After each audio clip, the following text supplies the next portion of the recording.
I watched the presentation Giving Autism Parents Strategies to Revive Their Mojo by Debs Aspland. Approximately 1 in every 59 children are born with autism. Albert Einstein. Dr. Einstein had no speech until age 3. Steve Jobs, he was a loner. He brought snakes to school. Leonardo da Vinci. This man was far advanced on the autism spectrum. I'm not naughty. I'm autistic. And I just get too much information. This is Lloyd I.M. and you're listening to Takiwātanga, Love Not Cure, Exploring Autism One Strength at a Time. Debs is a mom to 3 teenagers. Each has special education needs and disabilities. She's a qualified life coach and a mentor, and she is known as the Queen of Mojo Revival. We live in a world of duality, positive and negative, hot and cold, dark and bright. Our emotion is also part of this duality, top emotions and bottom emotions. These emotions are often called positive emotions and negative emotions. Top emotions are positive emotions like being happy, being kind, or being calm, while bottom emotions are negative emotions like shame, despair, guilt, or anger. Every day, parents face challenges and stress that comes in different forms. This could be at work, could be with family, or just with life stress in general. Deb said, it only takes an email or a phone call or perhaps a negative comment from your neighbor to ruin this one perfect day. This one instance can send you straight down to the bottom. It's easier to go from top to bottom than to get right back up. You have to have that momentum when you start to go back up again. When you face being at the bottom, the way you can manage your way back up is by number 1, recognize you are at the bottom. Number 2, keep the knickers away. Number 3, keep your move the body people even closer. Recognize that you are at the bottom. Socrates once said, one has to know thyself, to have self-control, and to do what is right in life. Knowing yourself helps you to stay calm and more focused to allow you to navigate your emotions back on the top. If you are being judged because you did not respond after someone says hi to you, it is easy to be upset and fall at the bottom of negative emotions. But by knowing yourself, that you're not a bad person and only missed to say hi because you were busy thinking about your problems, then you can always counter that judgment and prevent yourself from spiraling down. Keep the knickers away. In Deb's world, there are certain types of people you should avoid. These people are what she calls the knickers. K for know-it-all, N for not as badass, I for inhalers, C for commiserators, K for knocker, E for embarrassed, and R for reckless. Know-it-all, these are people who have been there and done that. They will make you feel bad about yourself and you feel sorry about yourself. Not as badass, these are people who compare you to others and will make you feel guilty about. Inhalers, these are people who always go to you for help and will drain you. Then, when it's your turn to ask for help, you could not find anyone. Commiserators, these are people who are empathizers. They will keep on reminding you about how bad your situation is, leaving you stuck in the world of loop. And this loop may result in self-pity. Knockers, these are people who always come up with ways to shut you down. And embarrassed, these are people who are the ones embarrassed for you, and they will not make you feel proud of yourself. Reckless, these people will suggest something that will only make the situation worse. If you have something like this in your life, you have to move away from these kinds of people.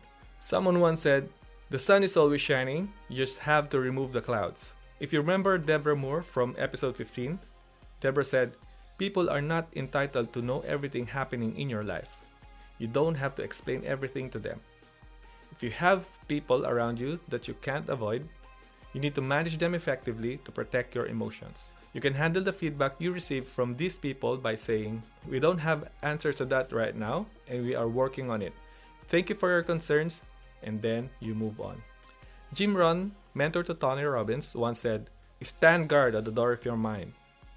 Toxic people will drain you, so stand guard and be careful about who you let in.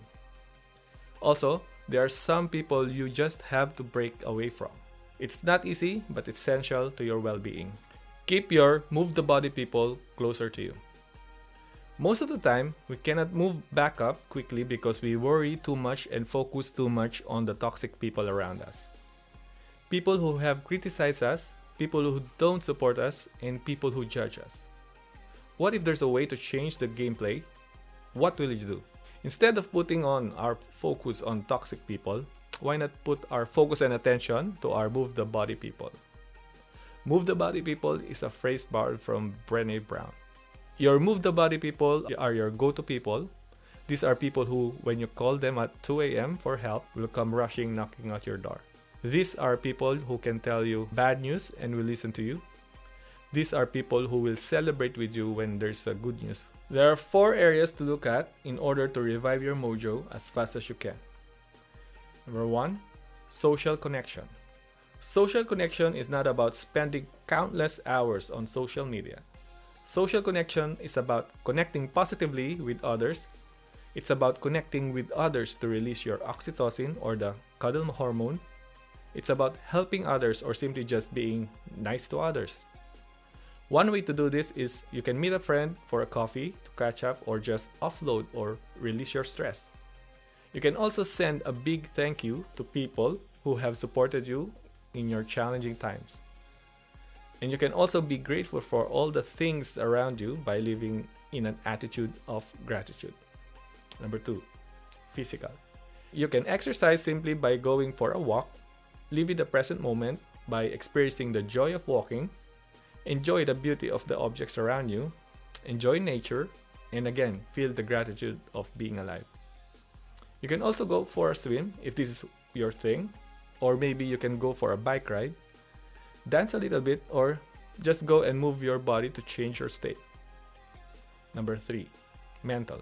Change your mental focus by doing something that challenges your mind, like playing mind games or solving jigsaw puzzles. You can also journal how you feel for the day, and journaling helps you bring out all the frustrations in life and lock them all down in a paper. Number 4, emotional. You can list all the things that make you happy and go through that list. You will realize it's not the end of the world. Do mindful meditations. Relax your mind a little bit. Similar to the mental strategy of journaling, you can relieve your emotional stress by writing it down. It's okay for you to feel stressed or feel bad about the situation.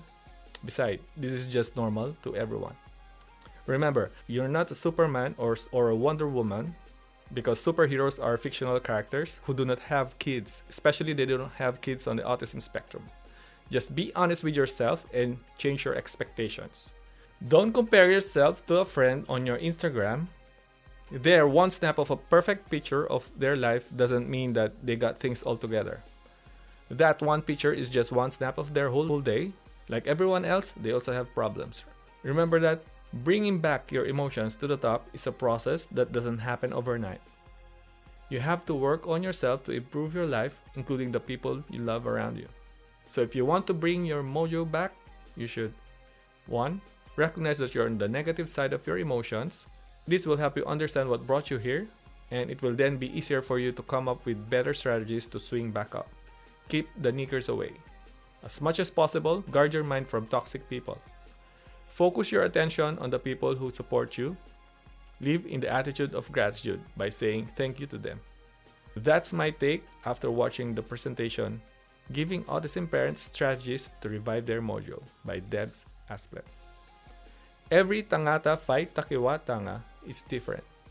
If you fail with one strategy, don't stop. Keep moving forward. Always remember that for every failure you encounter is one step closer to your success. Thanks for tuning in. Until next time, me mutu te whakawahaere. Let's stop judging others. Me mahi tahi tato. Let's all work together. Kia kaha, kia maya, be brave and be strong.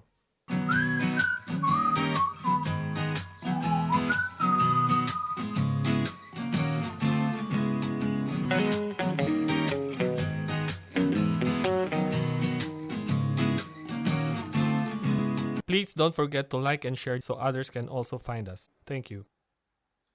We live in a moment of duality. Top emotions are... That's too much. The qualified life coach and a member and a mentor. Shucks.